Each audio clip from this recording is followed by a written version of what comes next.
नमस्कार, मैं हूं हरवीर सिंह। हिंद किसान की बात के इस एपिसोड में आपका स्वागत है। देखिए, रविवार को प्रधानमंत्री नरेंद्र मोदी ने एग्रीकल्चर इंफ्रास्ट्रक्चर फंड का ऐलान किया। उसके तहत 1 लाख करोड़ का ये फंड बनाया गया है, जिसमें किसानों को और उनके संगठनों को ये पैसा दिया जाएगा। असल में सरकार ने कोविड के लिए 20 लाख करोड़ का पैकेज अनाउंस किया था। उसी पैकेज में 1 लाख करोड़ का एग्रीकल्चर इंफ्रास्ट्रक्चर फंड की घोषणा भी वित्त मंत्री निर्मला सीतारमण ने अप्रैल में की थी। अब इस फंड को एक तरह से लॉन्च कर दिया गया है और इसका मकसद ये है कि किसानों को प्रोसेसिंग फैसिलिटीज, कोल्ड स्टोरेज बनाने, भंडारण की बाकी सुविधाएं, collection centre, packaging, grading, food processing के यूनिट लगाने जैसे काम के लिए कर दिया जाएगा, जो जिसकी अवधि 10 साल होगी। प्रधानमंत्री मोदी जी ने कहा है कि ये जो सुविधाएं हैं, इनके बनने का फायदा ये होगा कि किसानों को अपने उत्पादों का बेहतर दाम मिलेगा और कृषि क्षेत्र में बड़े पैमाने पर एक बदलाव आएगा, जो कि किसानों को उनके लिए उपज के बेहतर दाम में मदद करेगा। इस फंड में देश भर में ये सुविधा मुहैया कराई जाएगी। गांव-गांव में भंडारण की सुविधाएं स्थापित होंगी, पैकेजिंग की होंगी, ग्रेडिंग की होंगी, कोल्ड स्टोरेज बनेंगे और साथ में रोजगार के अवसर भी तैयार होंगे। ये तमाम सारी अच्छी बातें जो फंड है उसकी घोषणा के वक्त कही गई है, सरकार ने दिखाया है। इसके लिए बैंकों का जो सरकारी बैंक है उनका समूह एक तैयार किया गया है। लेकिन ये एग्रीकल्चर सेक्टर में निवेश के लिए एक तरीके से परोक्ष कदम है। सरकार का सीधे जो है ये उस तरीके का कदम नहीं है जिसमें कि सरकार खुद से पैसा लगा करके एग्रीकल्चर सेक्टर में निवेश कर रही है। जो ये पूरा का पूरा जो मसला है, इस पर हम लोग बात करेंगे। हमारे साथ 2 खास मेहमान हैं। हमारे साथ हैं सिराज हुसैन जी, जो पूर्व सचिव रहे हैं कृषि मंत्रालय में, और हमारे साथ हैं हर्ष बनवाला, जो कि नाबार्ड के पूर्व चेयरमैन हैं। और क्योंकि नाबार्ड की बहुत बड़ी भूमिका है इस पूरे जो नया पैकेज है उसमें, इन दोनों मेहमानों से हम बात करेंगे। देख लेते हैं पहले एक छोटी सी रिपोर्ट।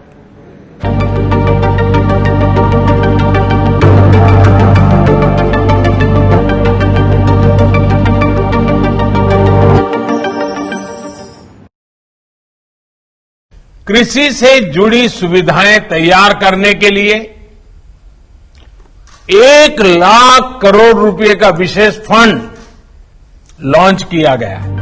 पीएम मोदी ने जिस 1 लाख करोड़ के एग्री इंफ्रा फंड की घोषणा पिछले रविवार को की, दरअसल वो उसी 20 लाख करोड़ के पैकेज का हिस्सा है, जिसका ऐलान अप्रैल में वित्त मंत्री निर्मला सीतारमण ने किया था। इस फंड के तहत प्रोसेसिंग, कोल्ड स्टोरेज बनाने, वेयर हाउस और पैकेजिंग यूनिट्स लगाने के लिए लोन दिया जाएगा। ये loan primary agri credit cooperative society, किसानों के समूह, किसान उत्पाद संगठनों, व्यक्तिगत किसान, एग्री एंटरप्रेन्योर, स्टार्टअप्स और एग्रीटेक प्लेयर्स को दिया जाएगा। इसके तहत पहले साल यानी 2020 से 21 में 10,000 करोड़ रुपए और उसके बाद हर 3 साल में 30-30 हजार करोड़ रुपए जारी किए जाएंगे। इस तरह 10 साल में पूरे 1 लाख करोड़ रुपए के लोन का वितरण किया जाएगा। लोन पर सालाना ब्याज में 3% छूट दी जाएगी। ब्याज छूट का लाभ ज्यादा से ज्यादा 7 साल तक मिलेगा। कर्ज की अधिकतम सीमा 2 करोड़ रुपए तक है। सरकार की ओर से इस फंड को सारी कृषि समस्याओं का समाधान बताया जा रहा है। कहा जा रहा है कि इससे फसलों की बर्बादी कम होगी। सही समय पर सही कीमत के साथ किसान अपनी फसल बेच पाएंगे। फूड प्रोसेसिंग यूनिट लगाने से भी किसानों के फायदे की बात कही गई है। लेकिन क्या वाकई ये इतना जरूरी है? दरअसल नेशनल हॉर्टिकल्चर बोर्ड पहले से ही cooling units, cold storage, refrigerated truck और कोल्ड स्टोरेज के लिए क्रेडिट लिंक्ड फाइनेंस मुहैया कराता है। वहीं आलू के कोल्ड स्टोरेज की देश में कमी नहीं है। राष्ट्रीय कृषि विकास योजना के तहत प्याज के स्टोरेज की भी कमी नहीं है। ऐसे में स्टोरेज से जुड़ी एक और स्कीम की क्या वाकई जरूरत है? जानकार कह रहे हैं कि कोल्ड चेन और एग्रो प्रोसेसिंग कृषि की समस्या का हल नहीं है। भारत 3/4 गन्ने की उपज मिलों की ओर से प्रोसेस की जाती है। वहीं दूध उत्पादन का एक बड़ा हिस्सा डेयरी में प्रोसेस होता है। इससे गन्ने की बकाया समस्या हल नहीं हुई और दूध के दामों में गिरावट की समस्या भी जस की तस है। दरअसल जानकार कह रहे हैं कि सरकार एग्रो प्रोसेसिंग की ओर से फोकस दिखाकर खेती की मूल समस्याओं से मुंह मोड़ रही है। Bureau report, Swaraj express. Siraj साहब, मैं पहले आपसे पूछूंगा ये बात कि जो एग्रीकल्चर सेक्टर है हमारा, वो इन्वेस्टमेंट के लिए एक तरीके से स्टार्व्ड है, मैं ये कहूंगा, सूखा पड़ा हुआ है वहां पे इन्वेस्टमेंट का। ना तो सरकार के पास संसाधन है निवेश करने के। अगर पूरा एग्रीकल्चर बजट और रूरल डेवलपमेंट का बजट भी आप देखोगे, उसमें ज्यादातर हिस्सा या तो सब्सिडी का है या डायरेक्ट मदद का है, जो कि फार्मर्स को दे या आप दूसरे लोगों को दे। लेकिन जब इन्वेस्टमेंट की बात आती है, जो कि धरातल पर जो निवेश हो एग्रीकल्चर सेक्टर में, उसका जो हिस्सा है वो बहुत कम है। हालांकि अधिकारी तो ये भी कहते हैं जो प्रधानमंत्री किसान सम्मान निधि है वो भी निवेश है, मैं तो नहीं मानता हूं, और टेक्निकली वो हो भी नहीं सकता।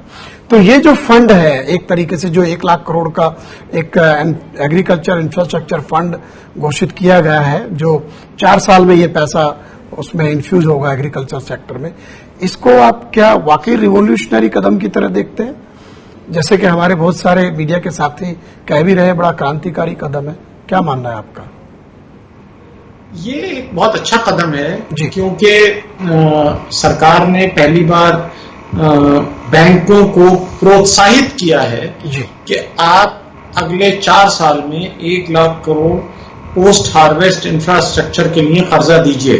देखिए, अभी तक भी प्रायोरिटी सेक्टर लेंडिंग के तहत 18% लेंडिंग होती है प्रायोरिटी सेक्टर में, और उसमें से 8% स्मॉल एंड मार्जिनल फार्मर्स के लिए, बाकी इनको मिल सकता था। लेकिन वो कितना अमाउंट पोस्ट हार्वेस्ट में गया, कितना अमाउंट कोल्ड स्टोरेजेस में गया, इस सबका कोई डेटा अवेलेबल नहीं है। मैंने काफी कोशिश की, मुझे तो नहीं मिला। तो इस बार ये बहुत अच्छी बात है कि गवर्नमेंट ने कहा है कि हमसे एमओयू साइन करिए बैंकों से, और हम चैनलाइज करेंगे, आपको इंटरेस्ट सबवेंशन देंगे, क्रेडिट गारंटी देंगे। तो कुल मिला के हम कह सकते हैं कि ये एक अच्छा कदम है क्रेडिट को चैनलाइज करने के लिए। सो ये क्योंकि नाबार्ड इसमें कोऑर्डिनेटर की तरह से काम करेगा, तो जैसे सिराज साहब कह रहे हैं कि एक अच्छा कदम है, और जो पोस्ट हार्वेस्ट के लिए जो संसाधन खड़े करने हैं या इंफ्रास्ट्रक्चर बनाना है, उसमें ये पैसा सीधा जा पाएगा। तो किस तरह से देखते हैं आप इसको? देखिए, जैसा आप स्वयं कह रहे थे कि ग्रामीण भारत में इन्वेस्टमेंट की जरूरत है। जी। हमारी कृषि प्रधान देश होने के साथ साथ हमारी काफी पॉपुलेशन, जो जनसंख्या, वो गांव में रहती है। अगर उनके लिए, जहां का यूथ काफी अपेक्षाएं रखता है, जी, अपॉर्चुनिटीज देनी है, तो इंफ्रास्ट्रक्चर का वहां होना बड़ा जरूरी है। और एक ग्रामीण हाउस होल्ड को देखें तो उसमें से करीब 35 से 40% इनकम एग्रीकल्चर से आज भी आती है। जी। चाहे वो मजदूरी से कमाता हो, प्राइवेट सेक्टर से काम, नौकरी से या सरकारी नौकरी से करता हो, या गैर कृषि कार्य करता हो। तो ये ब्रॉड रूपरेखा है। तो कृषि संबंधित चीजें आने वाले समय में भी और आज के समय में भी काफी उपयोगी सिद्ध होंगी, अगर हम अपॉर्चुनिटीज क्रिएट करना चाहते हैं। दूसरा मुद्दा ये आता है कि जब ग्रामीण भारत में हमें ये अपॉर्चुनिटीज देनी है, एग्रीकल्चर के अराउंड देनी है, तो काफी कुछ काम हमारे देश में आज तक हुआ है जो प्रोडक्शन संबंधित रहा है, जो पैदावार संबंधित फोकस रहा है। और अब क्योंकि पैदावार हमारी काफी फसलों की, चाहे वो फलों की हो, चाहे कमोडिटीज किसी भी तरह की हो, वो काफी बढ़ गई है। तो हमें उसको प्रोसेस करके मार्केट में हर एक कंज्यूमर के हिसाब से लाना पड़ेगा, कंज्यूमर की रिक्वायरमेंट्स के हिसाब से लाना पड़ेगा। तो किसान को अगर मार्केट से जोड़ना है, तो पूरी एक वैल्यू चेन जो ऑलरेडी है, उसके अलावा क्या हम वैल्यू चेन तैयार कर सकते हैं हो जो लॉसेस को कम रखें, जी, जो प्रोसेस को बढ़ावा दें, हाँ, जो रीजनल प्रोडक्शन पर फोकस्ड हो, और हमारे छोटे छोटे किसानों के अंदर भी उसको समायोजित करने की एक क्षमता। तो मैं समझता हूं ये जो ऋण दिया गया है इंफ्रास्ट्रक्चर का, बहुत ही बढ़िया कार्य है।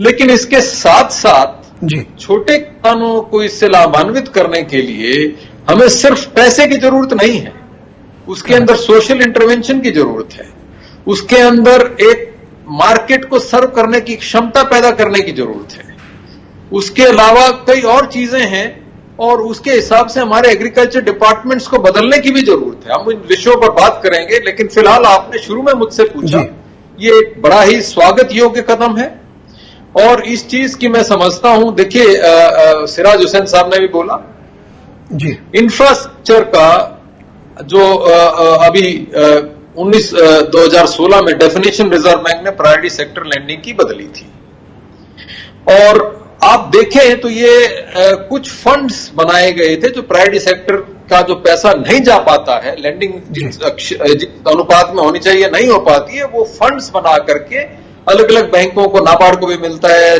स्मॉल सिडबी को मिलता है, नेशनल हाउसिंग बैंक को मिलता है, ताकि उस अलग अलग क्षेत्रों में वो पैसा इन्वेस्टमेंट के लिए जा पाए। ये RIDF की बात आप कर रहे हैं? RIDF भी है उसके अंदर, लेकिन अगर आप देखें तो RIDF से पूरे भारत में 25,000 करोड़ से क्या होगा जी, सालाना जो 25,000 करोड़ है, अगर हमें कैपिटल इन्वेस्टमेंट करनी है, स्टेट गवर्नमेंट्स के बजट से पैसा आना चाहिए। अब कोविड के बाद जब सब स्टेट गवर्नमेंट्स की आमदनियां घट रही हैं जी, तो सबसे पहले जो इन्वेस्टमेंट की जो होनी चाहिए उसके द्वारा उसके ऊपर कटौती लगती है, हमने देखा। ये सिराज साहब, ये सरकार का एक कदम है और लेकिन ये जो 2 करोड़ का एक इसमें मैक्सिमम लिमिट रखी है कि किसी बोरोवर को 2 करोड़ रुपए तक का ये इंटरेस्ट सबवेंशन का लोन होगा, उसमें ठीक है रिपेमेंट में मोरेटोरियम भी होगा और राहत भी है। जिस तरीके का इंफ्रास्ट्रक्चर एग्रीकल्चर में चाहिए, या तो आप बिल्कुल बेसिक इंफ्रास्ट्रक्चर की बात करें कि किसान एक गोडाउन बनाएगा एक उसका, या फिर वो इस तरीके का मार्केट में शेड होगा। यहां सवाल आता है मेनली जो पेरिशेबल प्रोड्यूस हैं उनके नुकसान का एक बड़ा सवाल आता है। तो ये क्या, ये जो लिमिट है ये ठीक है उसके हिसाब से, और साथ में इसमें पहला जो फोकस है वो है किसानों के अपने संगठन, FPO हो या प्राइमरी कोऑपरेटिव एग्रीकल्चर कोऑपरेटिव या क्रेडिट सोसाइटी हो, उनके माध्यम से जाएगा। तो इस हिसाब से आपको क्या लगता है? देखिए, जो इन्वेस्टमेंट बड़े प्रोजेक्ट्स के लिए चाहिए एग्रीकल्चर की वैल्यू चेन में जी, वो ऑलरेडी काफी सब्सिडाइज्ड है जी। उसके लिए ministry of food processing cold chain projects के लिए 10 करोड़ तक की ग्रांट देती है और कई आइटम्स जो इस योजना में कवर होंगे जैसे पैक हाउसेज हैं, कोल्ड चेन है, रीफर व्हीकल्स हैं वगैरह वगैरह, वो ऑलरेडी कोल्ड चेन स्कीम में 10 करोड़ की ग्रांट लेने के मुस्तहिक है, उनको मिल सकती है 10 करोड़ की ग्रांट। ऐसे सैकड़ों project ministry of food processing ने सैंक्शन किए हैं जिनमें वो ग्रांट एंटरप्रेन्योर ले रहे हैं। इसी तरीके से जो mission for integrated development of horticulture ministry of agriculture की स्कीम है उसमें भी ग्रांट अवेलेबल है 25 से लेकर 35% तक हॉर्टिकल्चर प्रोजेक्ट्स के लिए, यानी कि जो 2 करोड़ से ऊपर के प्रोजेक्ट हैं उनमें ऑलरेडी ग्रांट अवेलेबल है। तो ये हम कह सकते हैं कि उन लोगों को भी, वो कोई कह सकता है कि भाई उनको भी मिलनी चाहिए, लेकिन सरकार की शायद ये अच्छी नीति है कि भाई उनको वो ग्रांट ऑलरेडी मिल रही है, इसलिए हम जो कम निवेश वाले प्रोजेक्ट्स हैं उनके लिए हम ये इंटरेस्ट सबवेंशन और क्रेडिट गारंटी उपलब्ध कराएंगे। पर इसमें एक बात कह के मैं अपनी बात खत्म करूंगा जी। असल में जो हम ये चाहते हैं या सरकारें चाहती हैं कि बहुत छोटे किसान बहुत एंटरप्रेन्योर बन जाएं, ये किसी हद तक अनरियलिस्टिक है। ये जो एंटरप्रेन्योरशिप है ये तो एक खुदादाद चीज होती है, ये खाली लोन ले लेने से बनाना इसको बहुत मुश्किल काम है। बिजनेस मैनेजमेंट का तरीका आपको आना चाहिए। तो ये जो छोटे किसान है या जो छोटी कोऑपरेटिव सोसाइटी है जिनका टर्नओवर ही 1 करोड़ 1.5 करोड़ होगा या उस तरीके का, तो वो इस तरीके का प्रोफेशनल मैनेजमेंट या जो प्रोफेशनल तरीके से चीजों को हैंडल करने का सिस्टम कैसे डेवलप कर पाएंगे? आपने और सिराज साहब ने भी बहुत अच्छी तरह से कहा। देखिए, देश के अंदर प्राइमरी एग्रीकल्चर सोसाइटीज अगर काउंट की जाए तो करीब 92,000 एग्रीकल्चर सोसाइटीज हैं जी। उसमें से करीब 60,000 फंक्शनल हैं जी।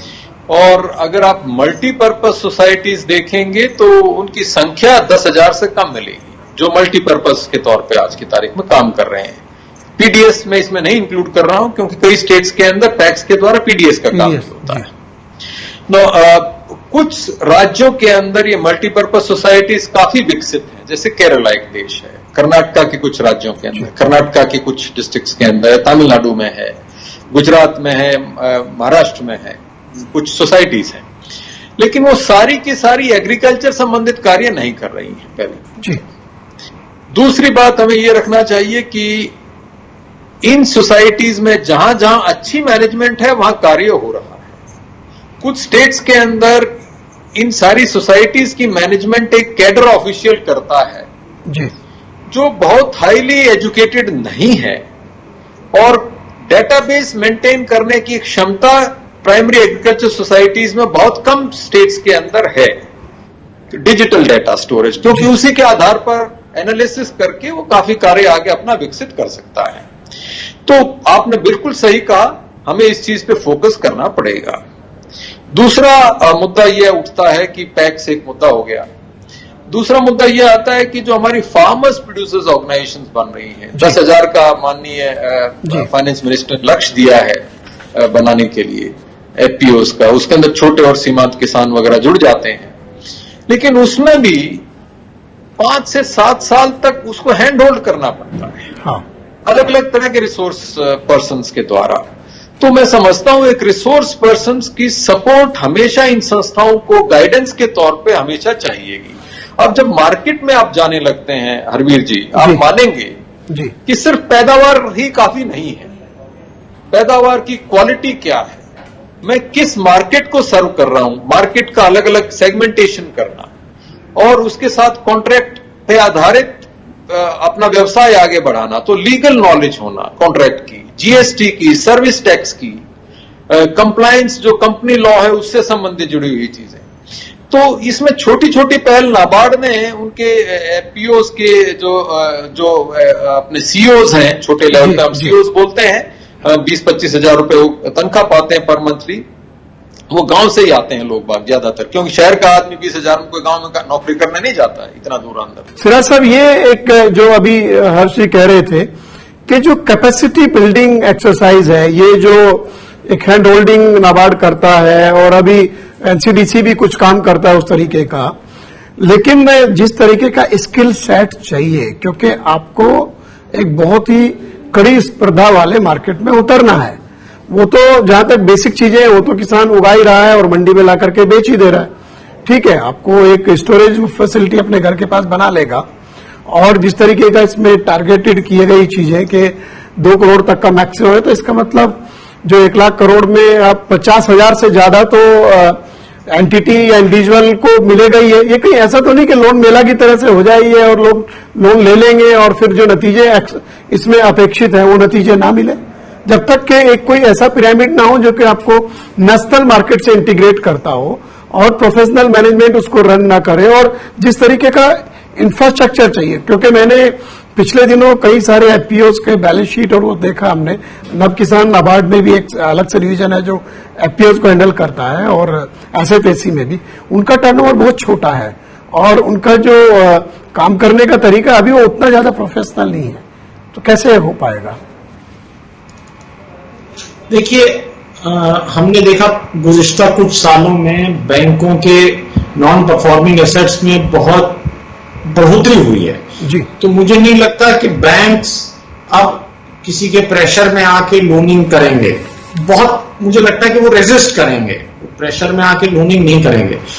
इसी को ध्यान में रखते हुए हम ये कह सकते हैं कि ये पूरे 1 लाख करोड़ की लोनिंग अगले 4 साल में हो जाए, ये जरूरी नहीं है। गवर्नमेंट ने कहा है हम इंटरेस्ट सबवेंशन देंगे, वो तो एक चीज हुई, लेकिन बैंक्स लोन देने के लिए तो तैयार होने चाहिए। तो बैंक्स अपनी ड्यू डिलिजेंस करेंगे। और इसमें तो मैं बार बार एक मिसाल देता हूं कि हमारे आईआईएम तक के स्टूडेंट जो कि इतने बड़े हाईली क्वालिफाइड लोग होते हैं, उनमें से भी बहुत कम ही होते हैं जो अपना बिजनेस शुरू कर पाते हैं। और तीसरी बात यह है कि अपना बिजनेस शुरू करना इंडिया में इतना मुश्किल काम है। आज ही मैंने एक आर्टिकल पढ़ा है, मैं चाहूंगा आपके दर्शक पढ़ें जी, उस आर्टिकल को जरूर। रोहन शाह ने लिखा है, I tried starting a manufacturing unit in India. वो मैन्युफैक्चरिंग यूनिट भी नहीं, वो तो एक वेयर हाउस बनाना चाह रहे थे, वो भी महाराष्ट्र में। तो क्या क्या उनको अप्रूवल चाहिए, कौन से डिपार्टमेंट से चाहिए, कितने सालों से वो ले रहे हैं एनओसी। तो ये एक किसान के लिए या एक छोटे व्यापारी के लिए इंडिया में बिजनेस करना, इंडस्ट्री लगाना इतना आसान नहीं है। इसलिए ईज ऑफ बिजनेस खाली दिल्ली और मुंबई से निकल के बिल्कुल फील्ड तक हमें ले जाना होगी, जिससे कि खाली ईज ऑफ बिजनेस के आंकड़े दिखा के हम ये ना समझे कि हमने बिजनेस करना आसान कर दिया। तो ये हर्षी इसमें एक तो ईज ऑफ डूइंग बिजनेस, क्योंकि आप दोनों लोग एक सही मुद्दे की तरफ जाकर के फोकस कर रहे हैं कि ये ठीक है, आपने एक स्कीम अनाउंस कर दी, बैंक्स कर्जा दे देंगे, नाबार्ड उनके लिए प्रोजेक्ट पे उनको मदद भी कर देगा, लेकिन जो मार्केट की गला काट स्पर्धा है वहां एक तो ये मसला है। दूसरे एक चीज बताइए, ये क्या एक तरह से सरकार ने कहा कि राहत पैकेज में अनाउंस किया था, अगर आप देखें जब कोविड का 20 लाख करोड़ का पैकेज अनाउंस किया गया, हालांकि उसमें एमएसएमई के लिए भी 3 लाख करोड़ का कर्जा ही था, तो ये एक तरीके से राहत तो थोड़ा सा इंटरेस्ट सबवेंशन ही है, बाकी चीजों में भी दे रहे हैं पहले से। एक उदाहरण मेरे सामने है कि जो आपका डेयरी इंफ्रास्ट्रक्चर डेवलपमेंट फंड 2017 में शुरू किया था, उसमें कोई टेकर ही नहीं है, उसमें भी इंटरेस्ट सबवेंशन है और उसमें भी मदद कर रहे हैं, आपका नाबार्ड की तरफ से भी वो दिया जा रहा है और एनसीडीसी की तरफ से, तो बहुत ज्यादा उसमें ऑफटेक नहीं आया। तो ये समस्या इसमें भी आ सकती है। मैं 2-4 चीजें कहूंगा कि इस प्रोजेक्ट को मिशन मोड में लेने का एक तो कृत संकल्प है सरकार जी। दूसरी बात है, किसी चीज को फोकस करके लक्ष्य देना एक अच्छी बात है, क्योंकि लक्ष्य देने से उसके आसपास की सारी चीजें फिर समायोजित की जाती हैं और एक मिशन मोड में उसको आगे लिया जाता है जी। लेकिन काफी चीजें एग्रीकल्चर की स्टेट गवर्नमेंट्स की मदद से चालू की जाएंगी, क्योंकि एग्रीकल्चर स्टेट सब्जेक्ट है और ऑलरेडी कुछ कार्य ऑलरेडी एपीएमसीज को इंप्रूव करने के लिए किया जा रहा है। जो 3 ऑर्डिनेंस दिए गए हैं अभी भारत सरकार के द्वारा, कॉन्ट्रैक्ट एक्ट का और मार्केटिंग वाला ये, और तीसरा जो एस्मा वाला जो है, ये लिमिट्स वगैरह जो रिलैक्स की गई हैं उसमें, तो ये तीनों मिलकर के एक एनवायरमेंट जरूर क्रिएट करती हैं जिसके अंदर लार्ज वैल्यू चेन्स आकर के शायद एक नई मैं सिराज साहब, हर्ष जी समय की कमी है, मैं एक अंतिम कमेंट आप दोनों लोगों से लूंगा। सिराज साहब ये बताइए कि 3 कानून, उसके बाद फंड, और अभी तक इसके पहले की स्थिति हमारे देश में जो एग्री प्रोसेसिंग है वो सिर्फ 10% है, जो फ्रूट वेजिटेबल में 2% है, मिल्क में ज्यादा है, इसलिए 10% हो जाता है। तो ये क्या ये क्रांति आ पाएगी इन सबको मिलाकर के एक नया बिजनेस एनवायरमेंट? छोटा सा कमेंट लास्ट आपका सिराज साहब। देखिए, प्रोसेस्ड फूड की तो मुझे लगता है इंडिया में इतनी डिमांड नहीं है जी, और जो हेल्थ सेक्टर के प्रोफेशनल्स हैं वो तो कहते हैं प्रोसेस्ड फूड अवॉइड करना चाहिए, इसलिए खाली प्रोसेसिंग की परसेंटेज से हमें गवर्न नहीं होना चाहिए। अगर हम लॉसेस को अपने कम कर दें प्राइमरी प्रोसेसिंग के जरिए, वो भी किसानों को और एग्रीकल्चर सेक्टर को बहुत फायदा पहुंचा सकता है। तो ये मैं इसी नोट पे अपने दोनों मेहमानों का बहुत बहुत शुक्रिया अदा करूंगा कि ये एक महत्वपूर्ण जो मुद्दा है उसके ऊपर आप सबने हमसे चर्चा की, और कुल मिला के सरकार का जो स्टेप्स है कि पहले एसेंशियल कमोडिटीज एक्ट में संशोधन, फिर 2 अध्यादेश मार्केटिंग से रिलेटेड, और उसके बाद इंफ्रास्ट्रक्चर फंड, ये जो चौथा चरण है उसके जरिए सरकार कहना चाहती है कि हम कृषि क्षेत्र में निवेश और किसानों की आमदनी को बेहतर करने की तरफ बहुत तेजी से आगे बढ़ रहे हैं। लेकिन कुछ कड़वी सच्चाई भी है जो जमीनी है, और अगर उनकी तरफ नहीं देखा गया तो ये मकसद बहुत आसानी से पूरा होने वाला नहीं है। एक बार फिर मैं अपने दर्शकों का बहुत बहुत शुक्रिया करूंगा स्वराज एक्सप्रेस पर हमारे साथ आने के लिए, और हम लोग जल्दी मिलेंगे हिंद किसान की बात के अगले एपिसोड में आप लोगों के साथ। नमस्कार।